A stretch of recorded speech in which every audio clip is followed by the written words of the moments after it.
111-এর অন্যতম কুশীলব এবং ফেনী ৩ আসনের সাবেক সংসদ সদস্য ও অবসরপ্রাপ্ত লেফটেন্যান্ট জেনারেল মাসুদ উদ্দিন চৌধুরীকে মানব পাচার আইনের এক মামলায় জিজ্ঞাসাবাদের জন্য ৫ দিনের রিমান্ড মঞ্জুর করেছেন আদালত।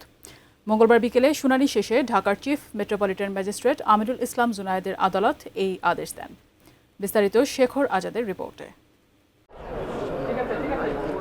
সোমবার গভীর রাতে রাজধানীর বারিধারার বাসা থেকে মাসুদ উদ্দিন চৌধুরীকে গ্রেপ্তার করে ঢাকা মহানগর গোয়েন্দা পুলিশ ডিবি। মঙ্গলবার দুপুরে ডিবি জানায়, সাবেক এই সেনা কর্মকর্তার বিরুদ্ধে ফেনীতে ৬টি এবং ঢাকা মহানগরে 5টি সহ মোট 11টি মামলা রয়েছে।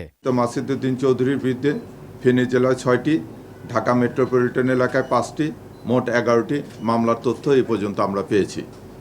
এর মধ্যে ফেনী জেলায় 3টি মামলা বিচারাধীন এবং সেই বিচারাধীন থাকা অবস্থায় উনি পলাতক থাকায় ওনার বিরুদ্ধে আদালত কর্তৃক গ্রেপ্তারি পরোয়ানা ইস্যু করা হয়েছে। পল্টন থানায় দায়ের করা মানব পাচারের একটি মামলায় তাকে গ্রেপ্তার দেখিয়ে বিকেলে আদালতে পাঠানো হয়। পুলিশের আবেদনের পরিপ্রেক্ষিতে আদালত তার 5 দিনের রিমান্ড মঞ্জুর করেন। 5+ স্টার রেটিং প্রাপ্ত দেশের সর্বোচ্চ বিদ্যুৎ সাশ্রয়ী ওয়ালটন এসি স্মার্ট কমফোর্ট এখন নেক্সট লেভেলে।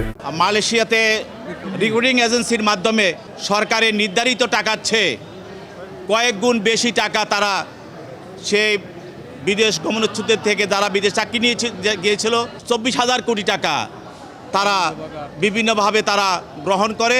বিজ্ঞ আদালত এই 5 দিনের রিমান্ড মঞ্জুর করে তাকে জিজ্ঞাসাবাদ করার জন্য তদন্তকারী কর্মকর্তার হাতে ন্যস্ত করেন। মাসুদ উদ্দিন চৌধুরী 2007 সালে সেনাবাহিনীর 9ম ডিভিশনের জিওসি ছিলেন।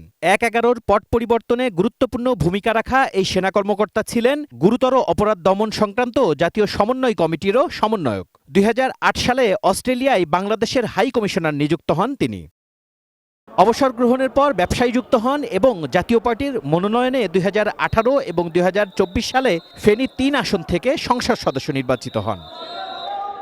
Shekhar Azad, ATN news, Dhaka.